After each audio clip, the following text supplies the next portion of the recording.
नमस्ते। आज हम पाठ 4 दीवानों की हस्ती कविता पढ़ेंगे। इस कविता के रचयिता हैं भगवती चरण वर्मा। हम दीवानों की क्या हस्ती है, आज यहाँ कल वहाँ चले, मस्ती का आलम साथ चला, हम धूल उड़ाते जहाँ चले। कवि कहना चाहते हैं कि हम दीवानों की क्या हस्ती, यानी हमारा क्या सामर्थ्य है। यानी हम दीवाने किससे कहा है? जो मस्त मौला है, जो प्रसन्नचित्त रहते हैं, उन्हें क्या कहा है? दीवाने। कि उनका कोई हस्ती नहीं है, यानी दीवानों के पास अगर कुछ अधिक है तो उसका उन्हें कोई घमंड नहीं है। अगर उनके पास कोई चीज़ नहीं है तो उसका उनको कोई मलाल नहीं है। इसलिए कवि कहते हैं कि हम लोगों की क्या हस्ती, यानी क्या सामर्थ्य है आज यहाँ कल वहाँ चले। और आज यहाँ है और कल कहीं दूसरी जगह चले जाते हैं, यानी हम एक जगह स्थिर नहीं रह पाते। मस्ती का आलम साथ चला, और हम जहाँ भी जाते हैं अपने साथ खुशियाँ लेकर साथ चलते हैं। हम धूल उड़ाते जहाँ चले, और जहाँ भी जाते हैं अगर हमारे मार्ग में कोई दुख आता है, परेशानी आती है, तो उसे धूल के समान उड़ा देते हैं। अर्थात जो हमारे साथ उमंग होती है, जोश होता है और मस्ती भरा माहौल होता है, उसके सामने जो गम होता है वो धूल के समान उड़ जाता है, यानी वो ठहर नहीं पाता। आए बनकर उल्लास सभी, आंसू बनकर बह चले अभी, सब कहते ही रह गए अरे, तुम कैसे आए कहाँ चले। और हम दीवाने जहाँ भी जाते हैं वहाँ क्या होता है? खुशियाँ ही खुशियाँ छा जाती हैं। खुशियों का वातावरण, खुशियाँ हैं वो वातावरण में फैल जाती है।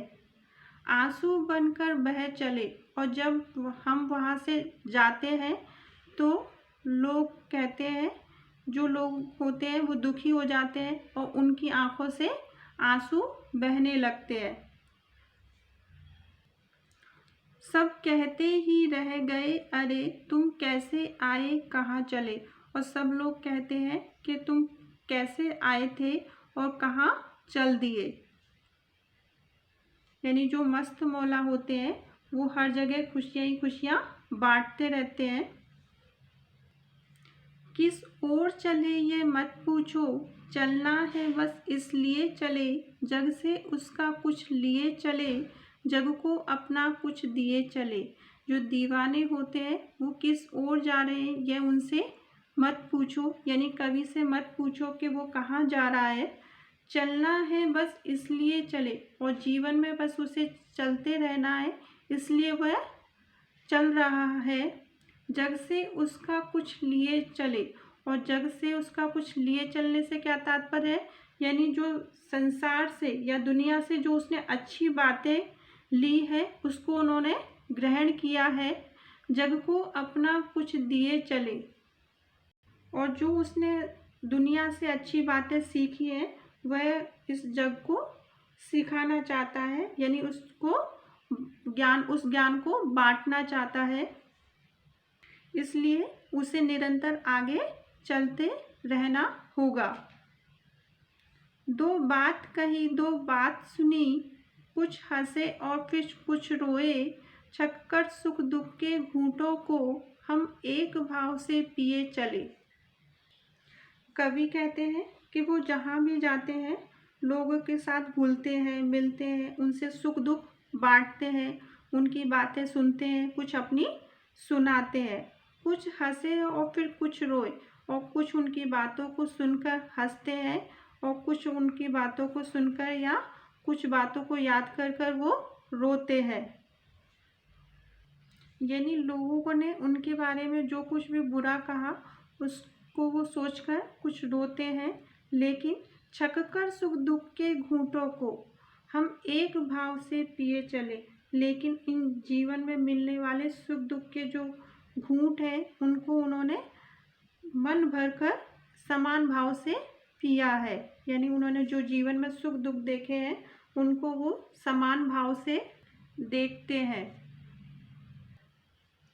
हम भिखमंगों की दुनिया में स्वच्छंद लुटाकर प्यार चले, हम एक निशानी सी उर पर ले असफलता का भार चले। यानी जो हम भिखमंगे किसे कहा है? स्वार्थी। यानी ये दुनिया कैसी है? स्वार्थी है। यानी इस दुनिया में लोग इतने स्वार्थी हैं कि वे भिखमंगों की तरह कुछ ना कुछ मांगते ही रहते हैं, लेकिन यहाँ कवि स्वार्थी नहीं है। वह उस दुनिया को स्वच्छंद रूप से अपना प्यार लुटाता है। यानी कवि के मन में कोई अपना पराया का कोई भेद नहीं है, कोई स्वार्थ नहीं है। वह स्वच्छंद रूप से लोगों को अपना प्यार बांटता रहता है। हम एक निशानी सी उर पर ले असफलता का भार चले। और कवि कहते हैं कि उन्होंने अपने जीवन में कई बार असफलताएं भी उनके जीवन में आई हैं, उन्हें कई बार हार का सामना भी करना पड़ा है, लेकिन वो अपनी हार का कारण किसी और को नहीं बताता। यानी अपनी असफलता का जो दोष है वो किसी और को नहीं देता। इस तरह कवि ने इस स्वार्थी दुनिया को भरपूर प्यार दिया है, लेकिन उनकी जो नाकामी का जो भार है वो हमेशा स्वयं ही उठाया है। अब अपना और पराया क्या, आबाद रहे रुकने वाले, हम स्वयं बंधे थे स्वयं, हम अपने बंधन तोड़ चले।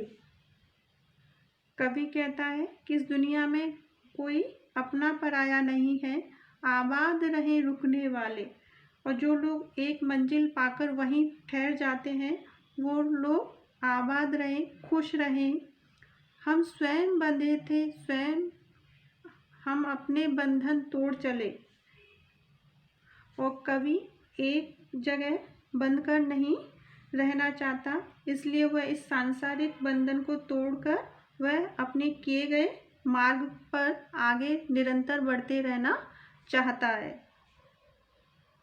अर्थात निरंतर बढ़ते हुए लोगों में खुशियां बांटना चाहता है। यानी जो कवि का दृष्टिकोण है वो कैसा है? सकारात्मक है। वो आगे बढ़ते हुए लोगों में खुशियां बांटना चाहता है, उनमें सकारात्मकता की भावना लाना चाहता है।